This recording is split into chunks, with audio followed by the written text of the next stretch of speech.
Je voudrais vous dire d'abord ma joie de participer à votre grande manifestation d'Officine Expo 2015 en répondant à l'invitation des organisateurs pour effectivement essayer de vous traiter un sujet qui passionne beaucoup les ORL et qui est certainement celui que la saison prédispose, celui des rhinosinusites. Alors, bien évidemment, à chaque fois que j'ai en face de moi une pléthore de pharmaciens, la difficulté est de taille.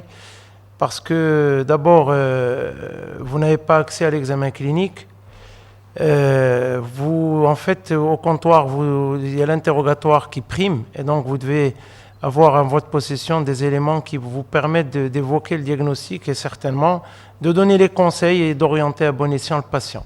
Alors, ça ne se résume pas à cela uniquement, on va voir ça en détail, et je vous propose de suivre avec moi cette présentation d'environ 1 heure, pour essayer de comprendre la place du pharmacien dans la compréhension des mécanismes et surtout les conseils au comptoir. Si on pouvait baisser la lumière, ce serait mieux pour le rendu des couleurs. Bien, alors, voilà comment ça va se passer. Brièvement, vous savez que la rhinosinusite est une inflammation des sinus de la face. Ça peut toucher indépendamment un des sinus ou plusieurs sinus.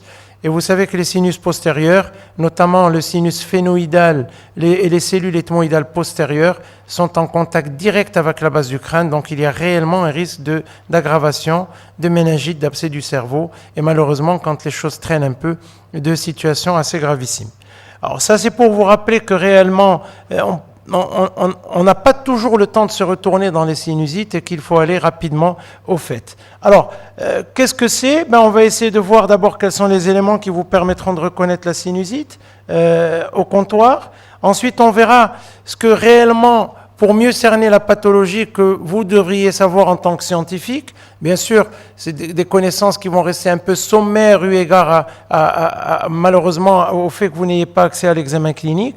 Ensuite, on va essayer de reprendre ça sur un petit schéma et puis enfin, on va conclure par quelques réflexes qui, vous verrez, vont être des vrais réflexes pratiques à mettre à votre actif au quotidien. Alors, pourquoi tout cela ? Parce que, vous voyez, quand très souvent on est de garde ou dans une pharmacie, il y a une pléthore de patients qui attendent et il faut toujours savoir renseigner et renseigner au mieux. C'est ça qui est important. Renseigner au mieux et en étant assez pertinent, et tout cela grâce à cette présentation, vous allez avoir quelques éclairages et quelques réflexes qui vous permettront d'aller directement dans le vif du sujet. Alors, cette présentation va s'articuler autour de 4 thèmes. Le premier thème, c'est réellement « je suis en situation », c'est-à-dire que vous, pharmaciens, vous allez à votre comptoir voir le patient et ce patient-là, vous allez bien évidemment enregistrer ses doléances. Alors, les difficultés et les limites du pharmacien sont de taille, n'est-ce pas ? Pourquoi ? Parce que j'ai absolument rien contre eux, au contraire, ils sont là pour aider à la santé de la population, au même titre que le médecin. Je n'ai pas été formé pour cela, parce qu'en fait, dans la formation du pharmacien, on voit beaucoup plus la pharmacopée, on voit beaucoup plus les médicaments, on voit beaucoup plus la prescription et les interactions médicamenteuses. Mais malheureusement, ce qui fait défaut, c'est la formation qu'il veut, c'est que malheureusement, il n'y a pas beaucoup de données qui permettent de comprendre un peu ce que c'est que la sinusite. Ensuite, on verra que, n'ayant pas accès à l'examen clinique, il faut quand même que vous sachiez qu'est-ce qui se passe et qu'est-ce que fait l'ORL quand on lui adresse un patient et qu'est-ce que vous êtes en mesure d'attendre d'un praticien. Et enfin, vous posez la question en vous disant, écoutez, moi, les sinusites, tout ce que je sais, c'est que ça donne mal à la tête. Bon, il y a un peu de pus dans le sinus, je ne sais pas vraiment comment être utile. Vous verrez comment être utile parce que sur le simple mouchage, on va apprendre énormément de choses. D'accord ? Ensuite, il faut savoir le rôle et pourquoi pas, c'est donner les informations pertinentes et le rôle ici du pharmacien à l'éducation sanitaire, bien évidemment, c'est important, et puis orienter les patients à bon escient quand vous voyez que les choses durent ou perdurent ou vont vers l'aggravation. Alors, ce qui est trop simple, c'est ça. Le patient vient vous voir en disant « j'ai mal à la tête » et puis forcément, oui, vous avez mal à la tête. Ou ça, au front, écoutez, ça, c'est le temps qui court, il fait un peu froid. C'est certainement, pour la douleur, prenez déjà ces antalgiques. Bien, c'est bien, bien évidemment, c'est très important, mais attention, vous allez voir que les antalgiques ont un effet, et un effet qui n'est pas simple sur la physiopathologie de la douleur, et malheureusement peuvent cacher l'évolution d'un tableau clinique, et vous verrez quelles sont les recommandations qui sont faites à ce sujet par rapport à la prescription des antalgiques. Enfin, on peut dire, bien sûr, allez voir votre médecin, ça c'est très simple, c'est trop facile, mais je pense qu'entre scientifiques, on va essayer maintenant de réfléchir ensemble. Voilà ce que je voulais vous proposer en préambule. On va vous voir pour dire docteur, j'ai mal à la tête, et donc vous devez rapidement être orienté. Toutes les céphalées n'évoquent pas une sinusite, et toutes les sinusites ne commencent pas par des maux de tête. Et donc, quelqu'un qui vient se plaindre, surtout nous, راسي حرقني شويه هو دايخ شويه هو فيه الدوسه شويه ما تقدرش يحني هو فيه التشقيقه يعني il y a énormément aujourd'hui de dialectes qui peuvent vous orienter malheureusement ou vous désorienter ça par rapport aux doléances propres du patient. Voilà la question que vous vous posez, c'est sinusite ou pas sinusite, parce que vous allez voir que ça engage énormément d'attitudes par rapport à votre pratique. Il faudra donc avoir un interrogatoire orienté. Et bien sûr, toutes les sinusites ne coulent pas, toutes les sinusites ne mouchent pas, toutes les sinusites ne donnent pas mal à la tête. Et c'est quand même un peu se méprendre quand on pense que toutes les sinusites ont un seul tableau clinique. Et la difficulté de la médecine, justement, c'est la variété des formes cliniques et des formes cliniques qui ne sont pas anodines, vous allez voir. Alors, voilà ce que vous devriez savoir. Dans le deuxième volet, on va voir quelques réflexions simples, quelques mécanismes qui sont complexes. Vous voyez, on est en train de chauffer un peu la salle pour que vous puissiez comprendre quels sont les protocoles en vigueur. Et enfin, tout cela doit déboucher sur des conseils. Et les conseils sont des conseils qui sont bien sûr les bienvenus, parce que n'oubliez pas que ce que rappelle le patient et ce que va répéter le patient, c'est souvent des conseils qui lui sont donnés. Et c'est ça qui fait tache d'huile, hein, c'est un peu, comme on dit, bouche à oreille. Hein, et malheureusement, quand ce bouche à oreille est un peu déformé par les méconnaissances des données qui sont des données, des valeurs qui sont universelles, malheureusement, après, dans toute la société, on va avoir des idées reçues qui ne sont pas toujours les bonnes. Alors, le deuxième thème, on va essayer de comprendre maintenant qu'on a fait ce préambule pour voir un peu la place du pharmacien dans les sinusites et les céphalées. On va essayer de comprendre. Alors, je comprends, donc je suis... patient va venir vous voir pour vous dire, docteur, c'est pas toujours simple, parce que ce que ressent le patient, souvent, c'est qu'il a mal à la tête. Vous voyez? Alors, quand le patient a mal à la tête, la définition culturelle, c'est qu'effectivement, on a entendu longtemps dire c'est une congestion des sinus. Bon, ça a complètement disparu. La notion de congestion des sinus n'existe pas. C'est un rhume du cerveau. Ce qu'on disait aussi, quand le nez coulait, il y a quelques années, les premiers praticiens pensaient effectivement qu'il y avait une soupape d'aération et que le cerveau fuyait par le nez, et c'est pour ça qu'on disait que c'est un rhume du cerveau. Alors, à côté de cela, bien sûr, il n'y a pas uniquement ces doléances-là. Vous avez regardé combien de tableaux qui sont des tableaux cliniques qui évoquent également des douleurs au niveau de la tête, mais qui n'ont rien à voir avec la sinusite. On va peut-être en parler rapidement. Les algies vasculaires de la face avec plusieurs syndromes, c'est vraiment toutes l'hémiface, on ne parle pas du crâne, c'est toutes l'hémiface avec un foyer électif au niveau de l'œil et avec des irradiations au niveau de la partie spinale postérieure du cou. Les céphalées de tension, c'est exclusivement et électivement des céphalées frontales, d'accord? On dit tension, c'est pas la tension artérielle, c'est tout simplement un peu le burn-out, un peu le surmenage, un peu la fatigue, et c'est ce qu'on appelle les céphalées de tension. Les migraines, vous le savez, ce sont des hémicranies pulsatiles. Alors, il y a la migraine classique, avec ou sans aura. Il y a celle qui va vous permettre de dire que vous êtes migraineux quand c'est pour la femme à l'approche des menstruations. On parlera de migraine cataméniale. Et en fait, ces migraines-là ont toujours, et les patients vous le disent bien, c'est réellement l'hémicranie, et ça peut être déclenché par l'exposition au soleil, par la prise de chocolat, par une situation de stress, d'énervement, ou au réveil le matin, et très souvent, les patients qui sont migraineux se savent vraiment migraineux. Et enfin, la sinusite. Regardez, la douleur de la sinusite est une douleur qui est vraiment à part. Elle est focalisée réellement au niveau du quart supérieur externe de la tête, de la face. Regardez, c'est réellement centré au niveau de l'œil. Et vous allez voir, tous les tableaux vont avoir peut-être une expression sus-orbitaire au-dessus de l'orbite pour le frontal et sous-orbitaire et entre le nez, entre les deux yeux pour l'ethmoïde et le sinus maxillaire.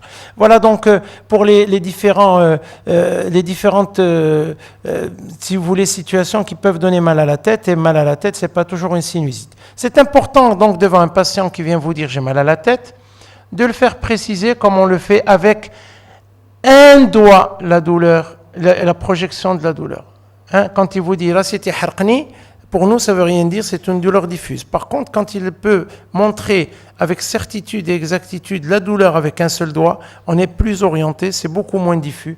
Et la localisation est fondamentalement importante dans ces situations. Après ça, vous allez avoir l'irradiation. Est-ce que ces douleurs évoluent par paroxysme? Bref, on va voir tout cela ensemble. Ensuite, bien sûr, quel est son siège? On va voir tout cela et les autres céphalées sont là.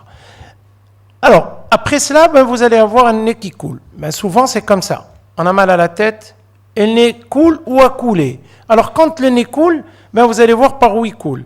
S'il coule par en avant, on appellera ça une rhinorrhée antérieure.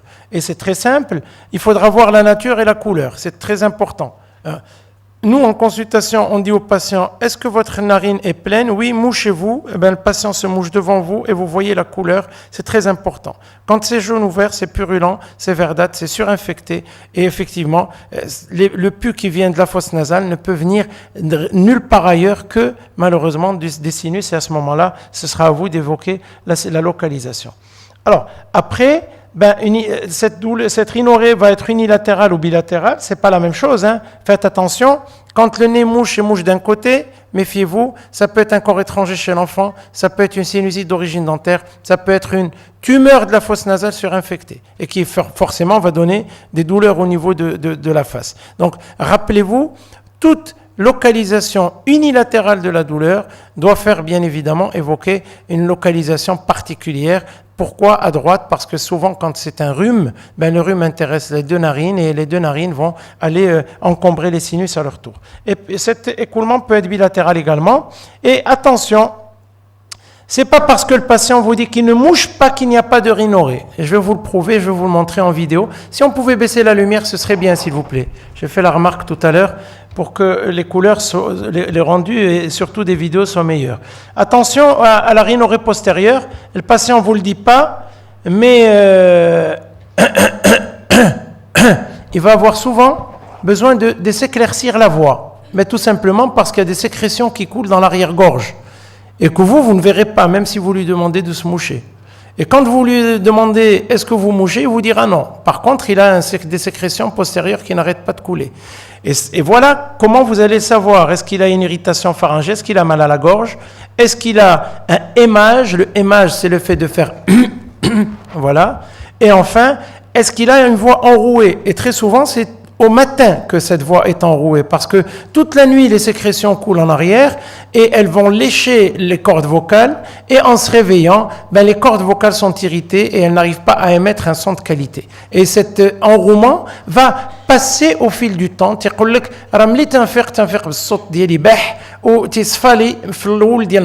Ça c'est fondamental, ça prouve qu'effectivement il y a des sécrétions postérieures et ça vous met un peu sur la voie de la rhinosinusite postérieure ou bien de la chronicité.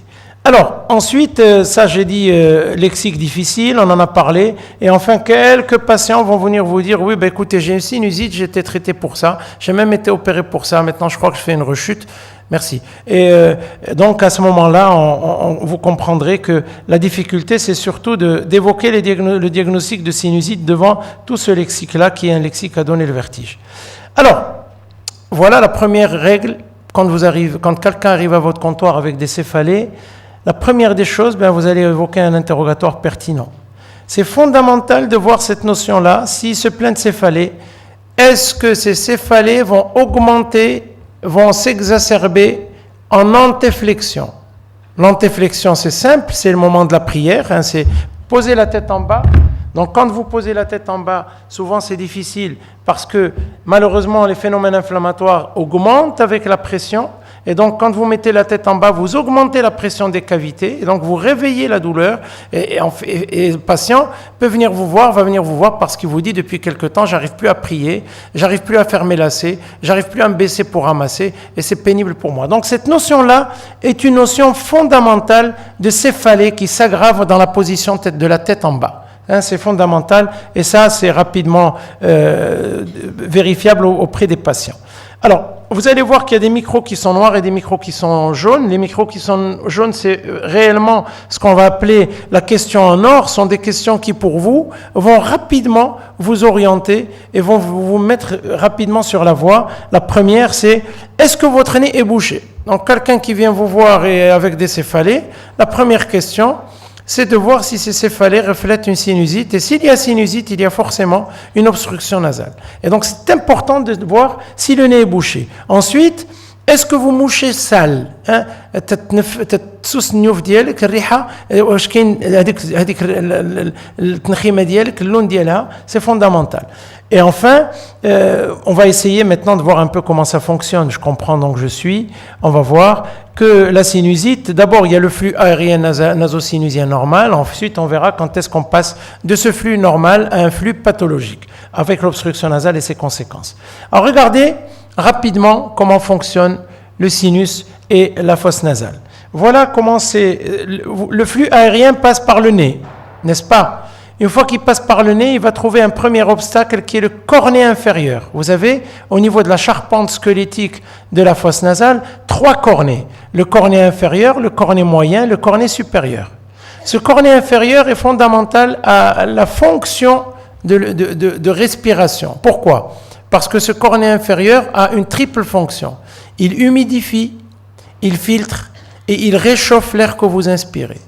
Donc quelqu'un qui va avoir forcément un problème au niveau du cornet inférieur, un dysfonctionnement du cornet inférieur, va avoir des difficultés pour réchauffer, pour filtrer, pour humidifier. Et s'il n'apporte pas ces éléments-là, malheureusement l'air qui pénètre dans le nez va être un air qui est irritant pour les sinus et va rapidement boucher le nez et, avec ses corollaires.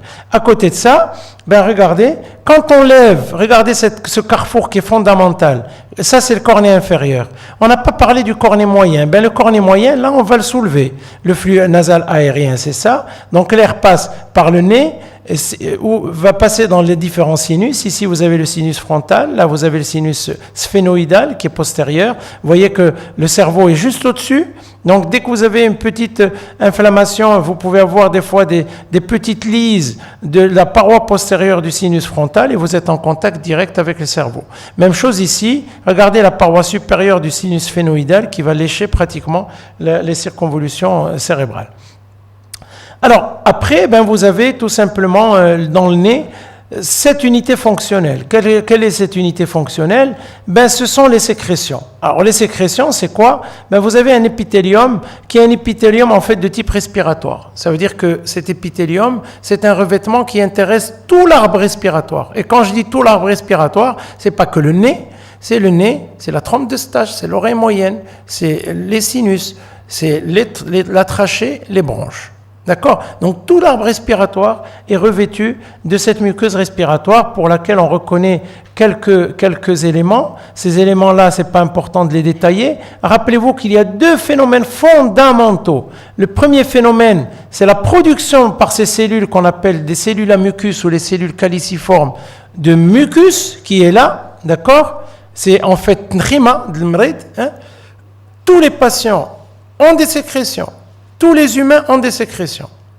Mais tous les patients ont des sécrétions de qualité bonne, c'est-à-dire des sécrétions fluides qui ne vont pas devenir épaisses et qui ne vont pas causer d'infection. Et ensuite, vous avez un tapis ciliaire qui est ici, des cellules, donc des cellules caliciformes qui produisent le mucus et des cellules ciliées avec des cils à la tête de ces cellules qui vont, comme un tapis haute laine, nettoyer tous les débris qui vont être inspirés par le nez, tous les corps étrangers microscopiques vont aller être bloqués par le mucus.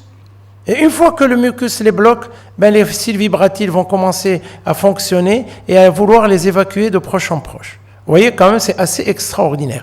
À telle enseigne qu'on parle de clearance mucociliaire, exactement comme la clearance rénale, c'est-à-dire ce processus qui permet de filtrer. N'est-ce pas? Donc ce processus-là existe aussi au niveau du sinus. Alors, ensuite, il faut que vous compreniez cela, que les sinus sont au nombre de 7, 2 sinus maxillaires, les lésions, donc les sinus, quand ils vont être pleins, ça va être une symptomatologie sous-orbitaire, sous l'orbite, 2 sinus des cellules ethmoïdales qui sont là, qui sont en fait entre les deux yeux, et les patients vont rapporter une douleur de part et d'autre de l'œil, d'accord, de part et d'autre de l'arête nasale, et enfin des sinus frontaux qui sont au nombre de 2 et qui sont souvent asymétriques. Et on oublie le troisième sinus qu'on ne voit pas ici puisque c'est une coupe qui est frontale, qui est le sinus phénoïdal que je vous ai montré tout à l'heure. Alors, ça, c'est une coupe. Rappelez-vous que les sinus, c'est quoi quand vous étudiez l'anatomie? C'est un diverticule de la fosse nasale. Sur le plan embryologique, il y a une seule et même cavité. Les sinus ont été formés par rapport au nez. Et le nez, une fois que la croissance est faite, vous avez l'ossification qui s'est faite et les sinus constituent des cavités qui vont être annexées à la fosse nasale. Ça, c'est fondamental. Mais ça veut dire que quand vous avez un rhume, rien ne va arrêter le rhume au nez. Ce rhume, s'il n'est pas traité rapidement, ça va se propager à la muqueuse du sinus. Donc c'est pour ça que tous les rhumes doivent être traités. Parce que les rhumes peuvent évoluer. Ils évolueront pas tous vers la sinusite, mais certains, on verra pourquoi, peuvent évoluer vers les sinusites. Enfin, l'extension du processus inflammatoire va se faire vers ces sinus-là. Alors, le deuxième volet fondamental, et ça, il faut absolument que vous soyez au courant des choses, parce que, regardez, on a parlé tout à l'heure du cornée inférieur, qui est là. L'élément fondamental et le carrefour de la fonction du nez et de la ventilation du sinus, vous voyez ce que c'est qui est en neuf ici? Là, c'est l'ostium maxillaire. C'est en fait la petite fenêtre qui permet à l'air de passer dans le sinus maxillaire. Et ce sinus maxillaire respire dans ce couloir qui est ici. Vous le voyez, ce couloir, on appelle ça le méa moyen.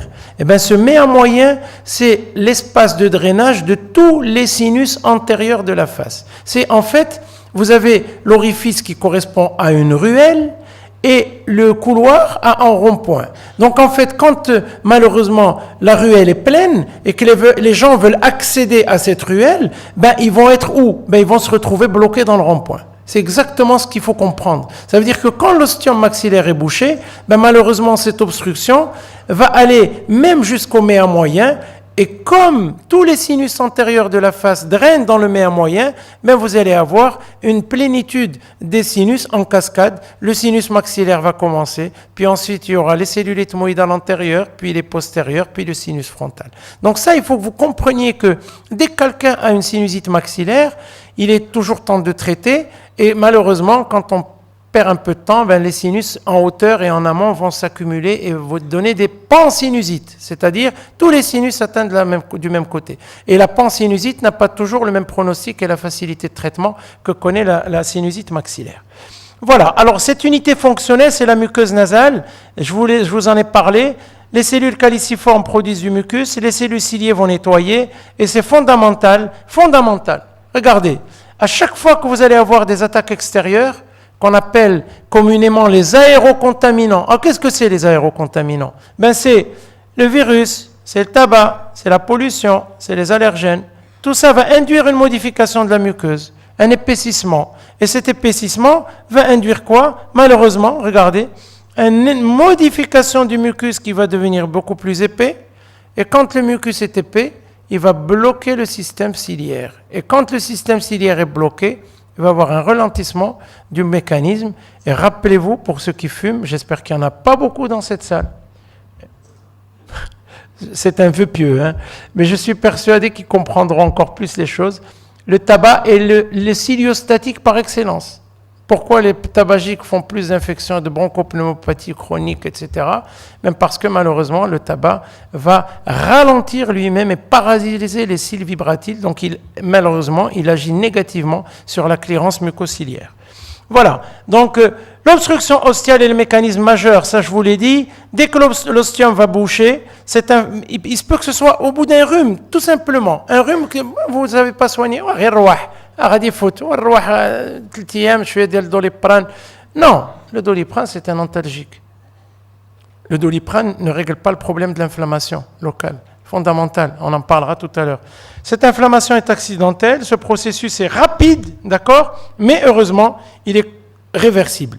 C'est un confinement, le sinus va être bouché rapidement, mais dès que vous mettez le traitement, ça va se décanter et le sinus va se remettre à respirer. Et ça, c'est pour ça qu'il faut aller vite dans la prescription, et la prescription notamment du vasoconstricteur.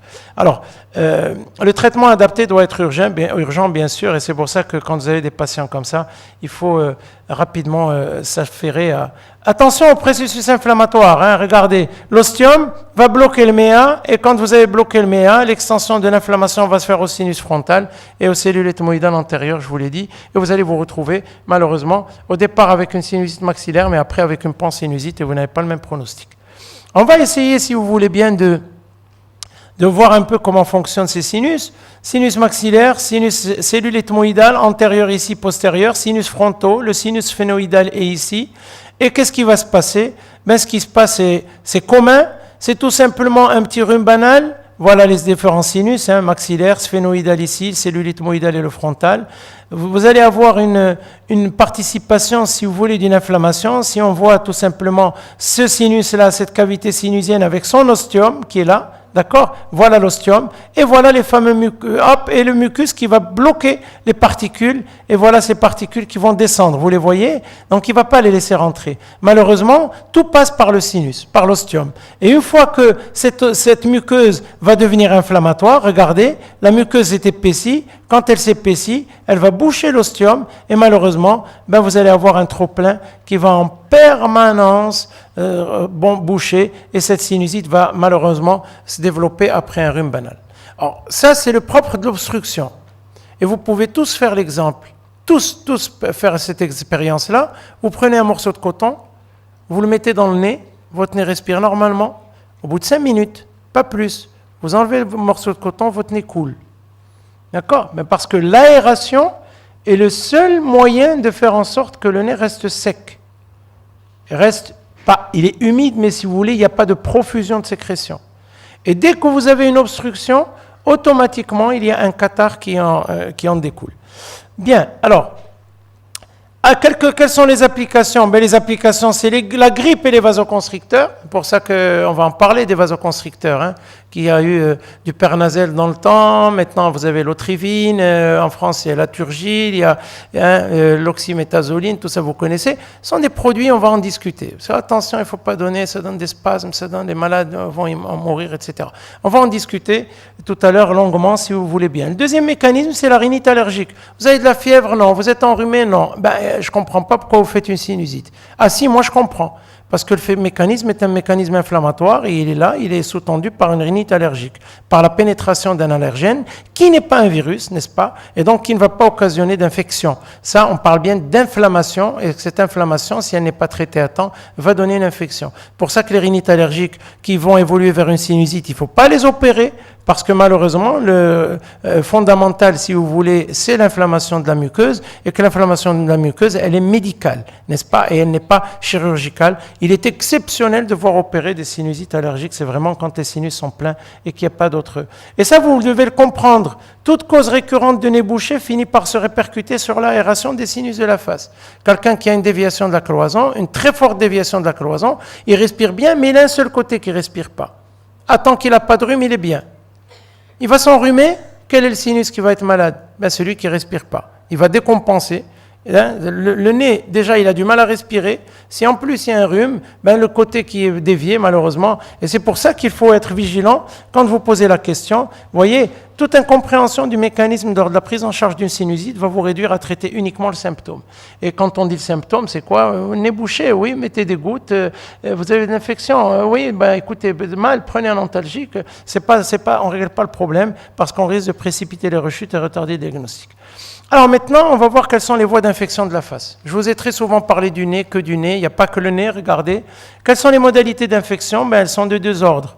D'abord, ce qu'on appellera la sinusite rhinogène. C'est-à-dire qu'après un rhume, regardez ce qui va se passer.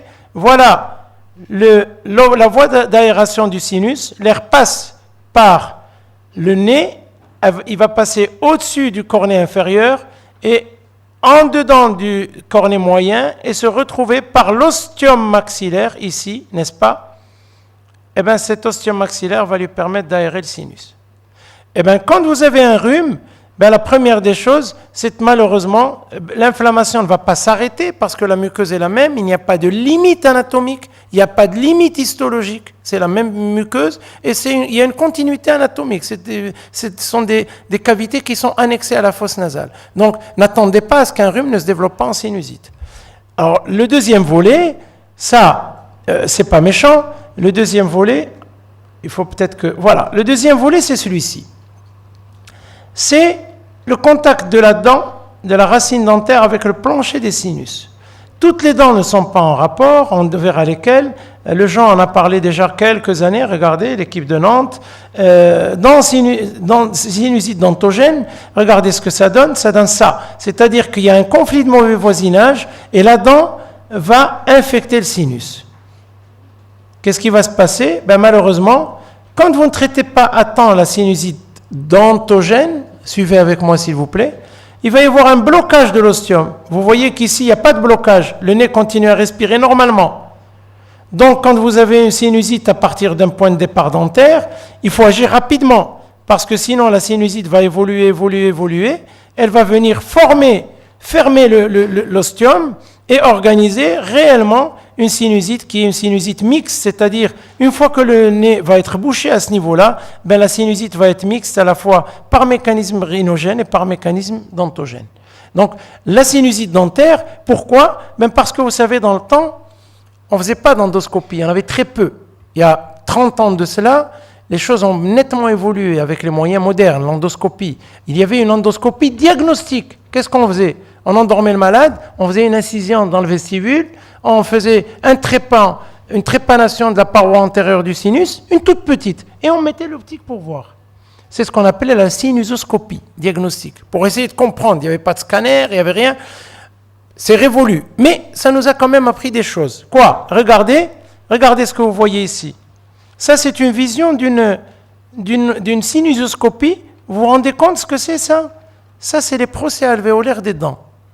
Ça veut dire, regardez, quand vous regardez le sinus à l'intérieur, ben, tout le plancher du sinus, pour certains patients, ça dépendra de leur de leur morphotype et surtout des rapports des dents sinusiennes, on parlera des dents sinusiennes et des sinus maxillaires, ben, on va voir qu'il y a tout le bloc prémolomolaire supérieur peut être en contact avec le plancher du sinus maxillaire. Et donc, à chaque fois que vous avez un petit granulome ou une petite dent pulpite ou une atteinte de la dent, au niveau de l'espace parapical, à côté de l'apex, ben, s'il y a une continuité et une contiguïté importante, ben, cette inflammation peut monter dans le sinus. Mieux que ça, quand le chirurgien dentiste est en train de travailler, ben, des fois, quand il n'apprécie pas, parce que qu'est-ce qu'il fait, le chirurgien dentiste? Il vous prend des radios. Et ces radios-là ne sont pas toujours des radios en plusieurs plans. Donc, il n'arrive pas, des fois, dans certaines situations, surtout de dents sinusiennes, à voir le rapport étroit entre la dent et le sinus. Donc, il va faire un traitement canalaire, mais malheureusement, il peut avoir des fausses routes. Et il peut se retrouver dans le sinus maxillaire, je vais vous le montrer. Et quand vous mettez de l'eugénol oxyde de zinc, qui est en fait le produit d'obturation qu'on utilisait dans le temps, eh bien, cet eugénol oxyde de zinc n'est rien d'autre qu'un catalyseur pour l'Aspergillus niger. Et donc, vous allez voir se développer autour d'un petit, ce qu'on appelait le plombage dans le temps, ou le pansement dentaire. Quelques années après, ça peut aller jusqu'à 10 ans, ben vous allez voir se développer un aspergillus. Je vais vous en montrer un tout à l'heure. D'accord? Et ça, malheureusement, c'est le conflit le rapport de mauvais voisinage entre l'apex dentaire et le plancher du sinus maxillaire. Les variations sont fréquentes, ça dépendra de la taille du sinus. Des fois, vous avez des antres sinusiens qui descendent très bas. D'accord? Et puis de la morphologie canalaire, vous pouvez avoir des dents qui sont avec les canaux très hauts, et ça dépendra de la pneumatisation, et tout ça doit être apprécié à la radiologie. Deuxième question en or, très important, c'est la première fois que ça vous arrive parce qu'on ne va pas traiter la sinusite récidivante comme la sinusite de novo. Deuxièmement, les symptômes sont toujours du même côté. Attention, allez voir, c'est peut-être une déviation de la cloison nasale que vous avez, qui ne ferme pas vraiment la fosse nasale, mais dès que vous avez un rhume, le nez ne respire plus à droite, et forcément, c'est le côté droit qui va trinquer. Donc, traitez cela, et puis redressez la cloison nasale, vous aurez fini vos problèmes de sinus. Ah, c'est le côté droit. Est-ce que vous avez eu des soins dentaires? Ah ben oui, où ça? En bas? Ah non, en bas, il n'y a pas de problème, il n'y a pas de rapport. Par contre, en haut, oui, mais quelle dent? Attention au bloc prémolo-molaire. Si vous avez eu des soins dans le niveau des dents, posez-vous la question. N'est-ce pas? Vous n'avez pas la certitude, mais posez-vous la question. Troisième question, en or, est-ce que vous avez des antécédents particuliers? Est-ce qu'il y a une hypertension? Est-ce qu'il y a un diabète? Méfiez-vous, le diabète. Est-ce qu'il y a une grossesse évolutive? Pourquoi? Parce que je vais donner des vasoconstricteurs, je vais peut-être proposer à ce qu'on mette de la cortisone, etc. Donc, tout cela peut des fois impacter les traitements que vous allez proposer. Et puis, surtout, les antécédents de soins dentaires sont fondamentaux sur le bloc prémolo-molaire supérieur. Voilà, donc le troisième thème, vous allez pouvoir en savoir plus, davantage, et les examens cliniques, qu'est-ce qu'il apporte? Ah oui, parce que c'est trop facile, on peut dire, oui, ça y est, le diagnostic est bon. Le gars ou la dame ne peut pas se pencher en avant, elle a été enrhumée il y a 2 semaines, c'est bon. Et le mouche du pu, c'est bon, pour moi c'est une sinusite. Oui, écoute, non, on va vous montrer l'intérêt quand même du traitement, de l'examen clinique. Qu'est-ce que l'ORL va faire? C'est fondamental. Alors, l'ORL regarde dans le nez et en fait il trouve. Pourquoi il trouve? La triade est là. D'abord la douleur, elle est sous-orbitaire ou sus-orbitaire, le nez est bouché, le côté, la rythmicité, le mouchage douloureux. Méfiez-vous du mouchage. Je vous ai dit au début qu'on allait apprendre des choses sur le mouchage. Ne demandez jamais à quelqu'un de se moucher les 2 narines comme ceci. Parce que surtout pas un enfant. Quand c'est les mamans qui mouchent l'enfant, on va lui demander de pousser. Il y a un petit problème de synchronisation. L'enfant va pousser pendant que la maman elle n'est pincée. Et vous faites un barotraumatisme au niveau de l'oreille moyenne et vous aggravez la pression au niveau des sinus. Méfiez-vous, c'est important. Le mouchage, vous voyez qu'on peut apprendre énormément juste avec des données qui sont des données élémentaires. Écoulement nasal sale, bien sûr, jaunâtre, verdâtre, cacosmie, c'est très important. Et quand est-ce que le patient, ça ne va pas l'inquiéter? Il a des sécrétions jaunes qui sortent du nez. Ça ne va pas l'inquiéter. On a l'habitude, ces patients-là.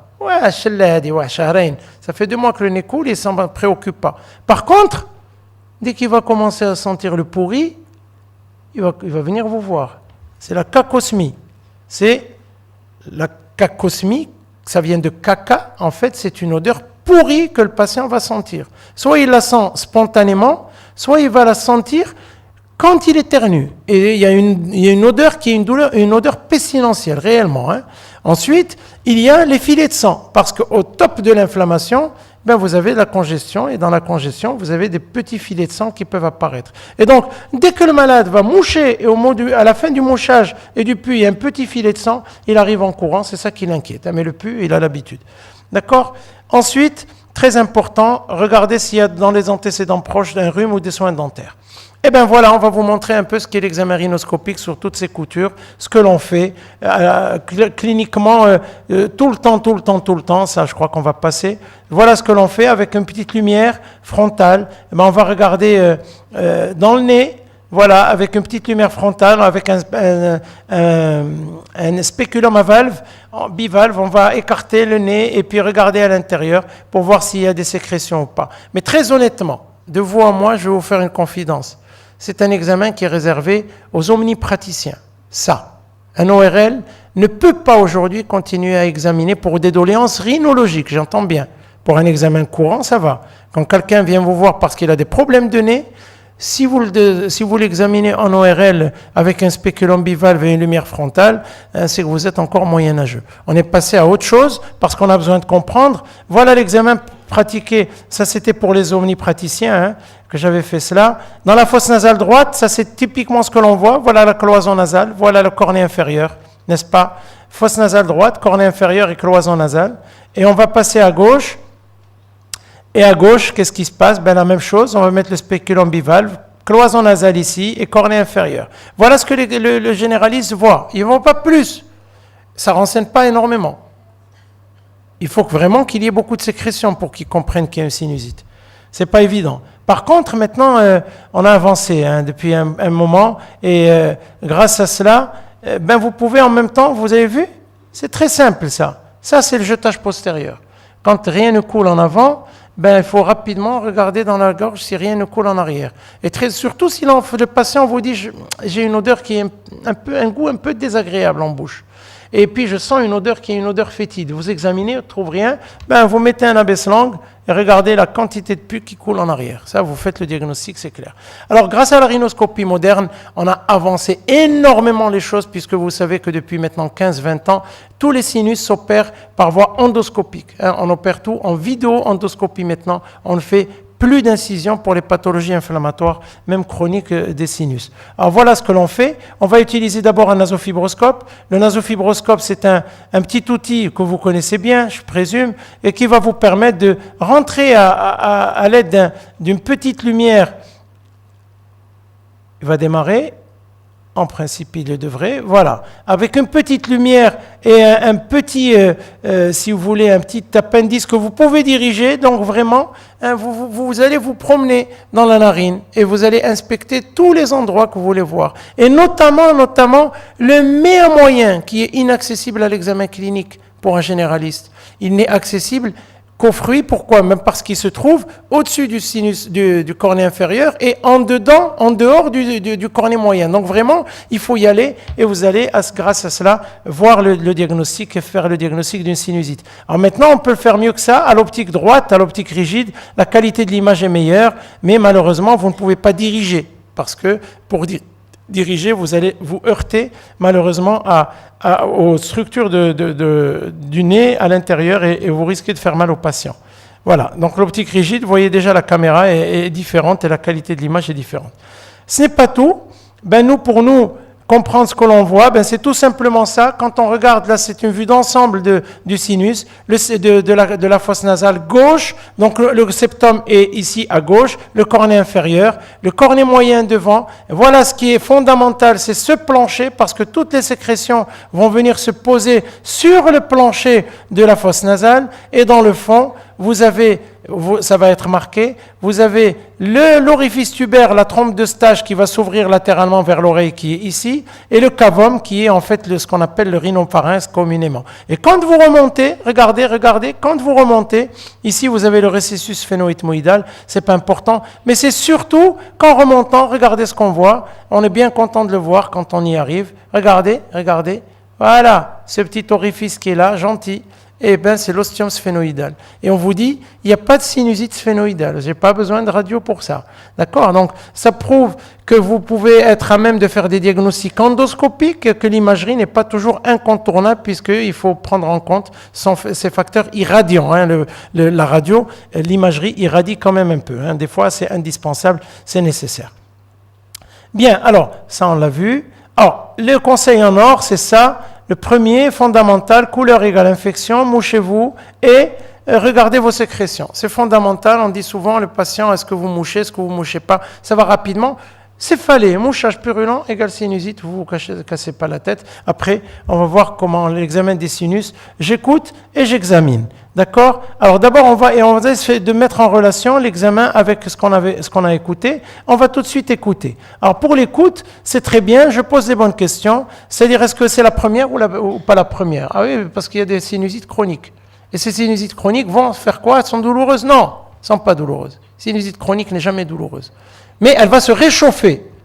C'est-à-dire qu'au profit d'une petite infection virale, hop, la muqueuse va repartir en activité, et quand elle repart en activité, elle va devenir sécrétoire et elle va s'infecter.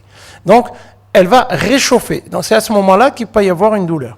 Donc, s'il y a des antécédents d'épisodes similaires, ou ça peut être une sinusite récidivante. Est-ce qu'il y a un terrain particulier? Est-ce que l'allergie nasale est connue? Est-ce qu'il y a des notions de soins dentaires? Vous voyez, tout ça, c'est important. Je pose des bonnes questions. Sinusite, regardez la rhinorrhée. Est-ce qu'il y a un écoulement? Est-ce qu'il y a une odeur d'œuf pourri? C'est fondamental. C'est important. Et ça, les patients sont très sensibles à cela. Et des fois, ils n'arrivent pas à le dire, ils sont un peu gênés. Des fois, je vous assure, pour les enfants, ce sont les parents qui amènent les enfants parce qu'à l'école, l'enfant est un peu mis de côté parce que ça sent un peu mauvais quand il éternue, quand il parle, etc. C'est souvent le pus qui est... Alors, les douleurs faciales maintenant, est-ce qu'elles sont au-dessus ou en dessous de l'orbite? C'est important. Si elles sont en dessous, c'est le sinus maxillaire. Si elles sont au-dessus, c'est le frontal. Est-ce qu'elles sont aggravées par l'antéflexion?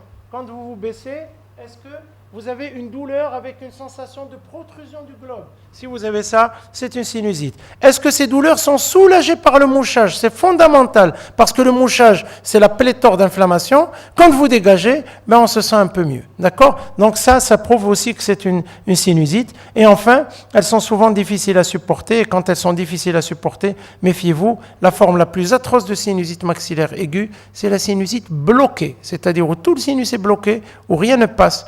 Rappelez-vous que les sinus de la face ont été créés, mis en place pour alléger le poids de la tête, parce qu'elles sont creusées dans le massif facial. Si toute la tête, toute la face était osseuse, elle aurait été très lourde pour le rachis cervical.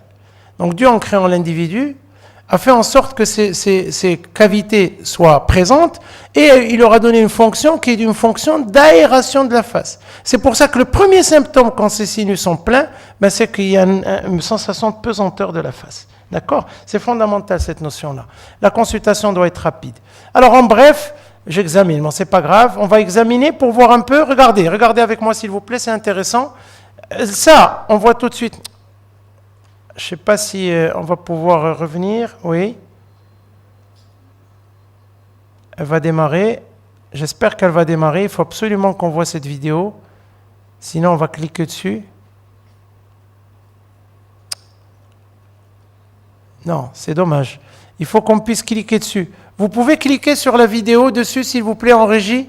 Vous cliquez sur la vidéo, s'il vous plaît. Voilà, c'est parfait.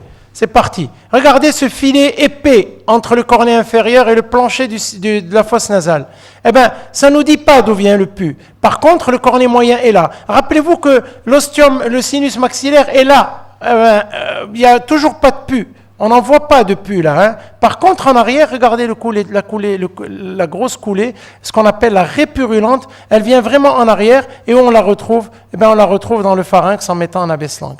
Ben, vous avez maintenant tout le mécanisme, vous avez compris réellement tout le mécanisme et tout l'intérêt d'un examen clinique par l'ORL. Le deuxième volet, c'est celui-ci où vous avez quelqu'un qui vient vous voir pour réellement une pléthore de sécrétions purulentes et on comprend la cacosmie ici. Hein. Regardez le cornet moyen et là, tout le pus vient de l'étage antérieur des sinus. Tout le pus ici vient des sinus. Regardez, ce pus est vraiment très très profus et patient en mouchant. Et malheureusement, c'est une sinusite qui est une sinusite bilatérale, puisque regardez le cornet moyen, même chose de l'autre côté. Voilà cet aspect en lune ou en demi-lune. C'est fondamental dans le diagnostic endoscopique de la sinusite pour nous.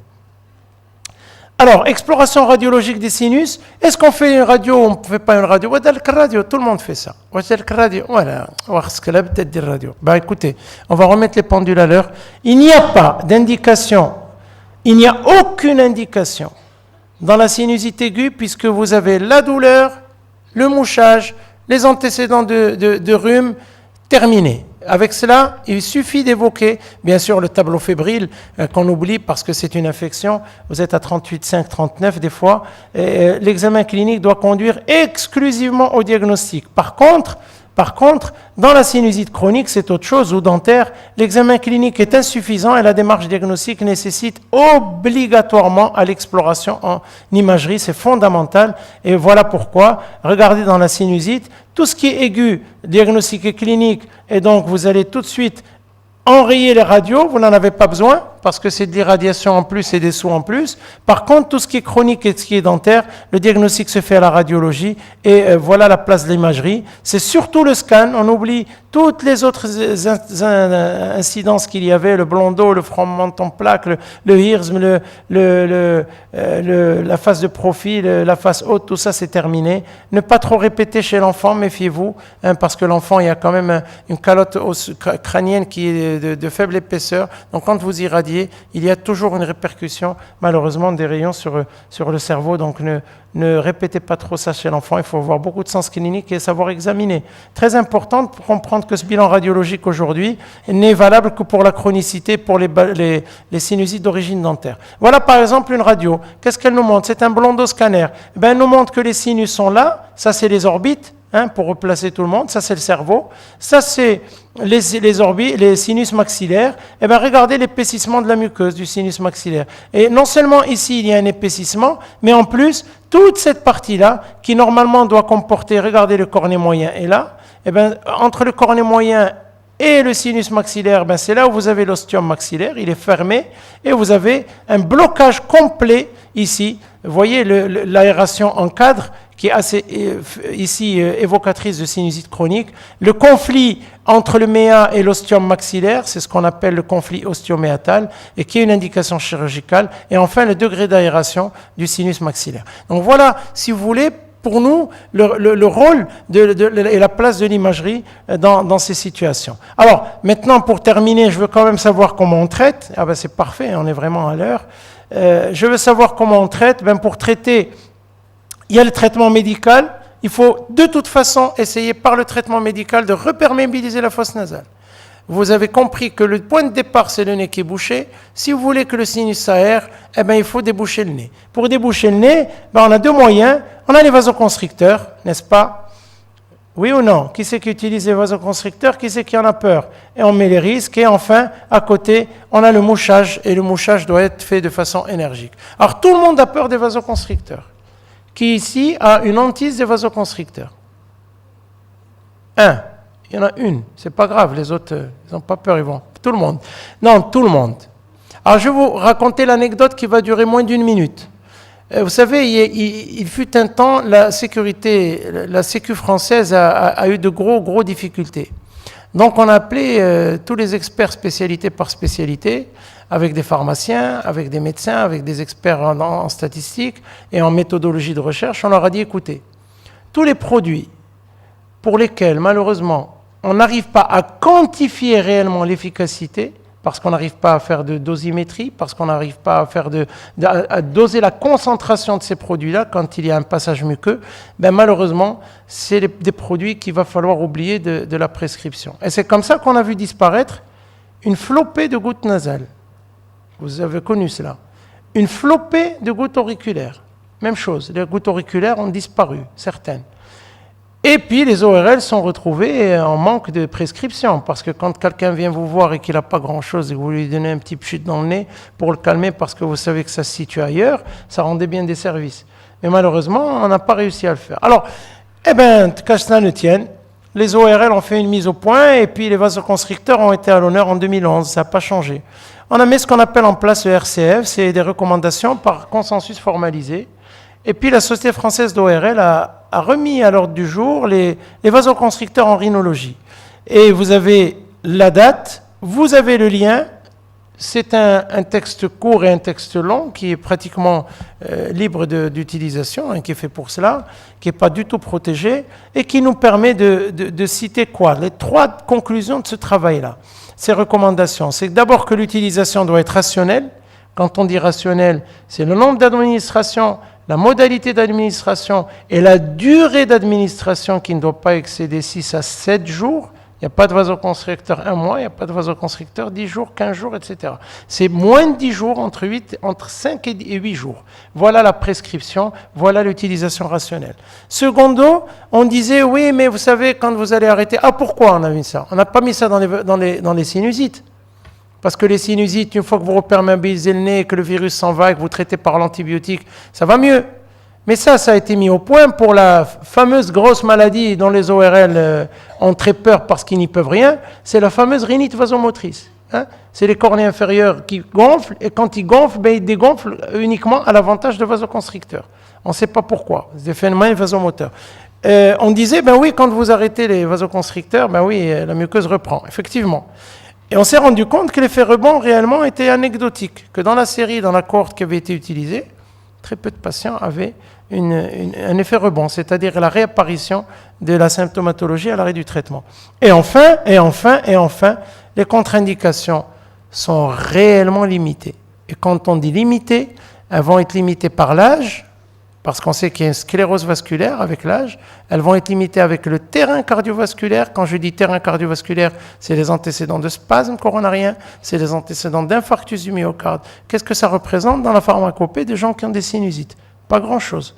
Donc effectivement, il faut en avoir peur, il faut s'en inquiéter, mais peut-être pas au point de ne pas vouloir prescrire les vasoconstricteurs. Hein.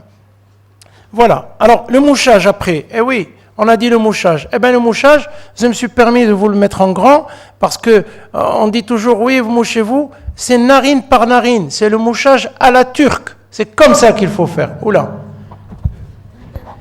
Ça va moucher là. Hein. Bon, c'est vraiment narine par narine, comme ceci. Et non pas comme ça. Il ne faut pas pousser, il faut fermer et pousser, et on le montre très bien, narine par narine, et c'est fondamental de mieux comprendre les pratiques. Parce que vous savez, il y a énormément d'idées reçues sur tout. Donc quand nous, scientifiques, et vous avec nous, scientifiques également, essayez de tordre le cou à ces idées reçues qui réellement nous agacent dans la pratique tous les jours. Parce que ça, c'est pas grave, parce que les patients ne savent pas, mais quand vous leur apprenez, ils sont contents. Quand vous leur dites que les amygdalectomies peuvent se faire avant l'âge de 5 ans, on vous voit avec des yeux comme ça. D'accord? Pourquoi? Ben parce que c'est la panacée, c'est ce que dit tout le monde. Le tout venant vous dit, ben oui, vous n'avez pas 5 ans, vous n'avez pas les amygdales, parce que la science dit autrement. On peut en discuter, ce n'est pas le débat. Mais pour vous dire que quand c'est réellement une idée reçue, c'est un peu difficile. Attention à ne pas entraver le diagnostic. Devant une sinusite, la prescription du traitement médical à visée antalgique, je dis bien antalgique. L'aspirine est un anti-inflammatoire qui peut avoir un rôle antalgique, vous le savez, à certaines doses. Mais rappelez-vous que l'aspirine est contre-indiquée dans les nez bouchés. Vous le savez ça. Parce que vous pouvez avoir une polypose nasale et que vous ne diagnostiquez pas. Une polypose nasale dans le cadre d'une maladie particulière qu'on appelle la maladie de Vidal, la maladie de Vidal-Félix et l'Hermoyer. Et vous faites une intolérance à l'aspirine parce que cette maladie associe une polypose, un asthme et une intolérance à l'aspirine. Et quand vous donnez de l'aspirine à des patients qui ont le nez bouché parce que vous n'avez pas diagnostiqué qu'il y avait une polypose, ben ils font une très grosse crise d'asthme. Et cette crise d'asthme, une détresse respiratoire qui, des fois, malheureusement, peut les faire hospitaliser rapidement en unité de soins intensifs. Ne pas dépasser 2-3 jours sous peine de retarder le diagnostic. C'est très important par le praticien. Enfin, sinusite égale infection profonde. On hospitalise si la douleur est intense. Dans le cas de la sinusite bloquée, il faut vraiment... Vous savez, dans le temps, il fut un temps, il y a 15-20 ans, pour certains se rappellent, pour d'autres, ils se rappellent par rapport à leurs parents, tous les ORL de Casablanca faisaient des ponctions de sinus. C'est avec ça qu'ils gagnaient leur vie. Parce que les sinusites il y avait pléthore, et quand malheureusement ça bouchait, qu'est-ce qu'on faisait? On ponctionnait dans le cabinet et on mettait des tuyaux. Qui n'a pas eu ça? Tout le monde a déjà vu des tuyaux sortir et puis vous revenez et on faisait des lavages à la cortisone, etc. Bon, ça marchait bien pour l'ORL, ils s'en mettaient plein les poches, mais ça marchait pas pour les patients parce que finalement le problème, et je vais vous le dire, des sinus, c'est pas un problème de drainage, vous l'avez compris. On mettait des drains sinusiens. C'est un problème d'aération. C'est le sinus qui n'est pas suffisamment ouvert, suffisamment aéré. Quand vous avez une chambre qui pue le pourri parce que le moisi, parce qu'elle n'est pas aérée, c'est pas en refaisant la peinture tous les ans que vous allez enlever cette odeur. Non, il faut veiller à ce que vous aériez plus souvent la chambre. C'est fondamental cette notion. Alors, là aussi, je m'en mêle un peu les pinceaux avec les deux machins. Il y en a un qui montre, il y en a l'autre qui fait avancer. C'est pas grave. N'entrave pas le diagnostic, le médical. Attention, pas d'antalgique. Au-delà de 3 jours, paracétamol, codéine, attention à l'aspirine. Ensuite, sinusite, antibiothérapie. Connaître quel est l'antisystème bactérien. Alors, l'antibiothérapie, bien évidemment, se fait par rapport à une prescription. C'est pour ça que je n'ai pas voulu déflorer ce gros volet-là, qui est un volet qui intéresse beaucoup les ORL. Voilà, c'est juste pour information, l'écosystème bactérien. Et voilà quels sont les produits que l'on utilise. Céphalo 2G, 3G, vous voyez qu'il n'y a pas de macrolides. L'amoxicilline protégée, les fluoroquinolones dans certaines indications.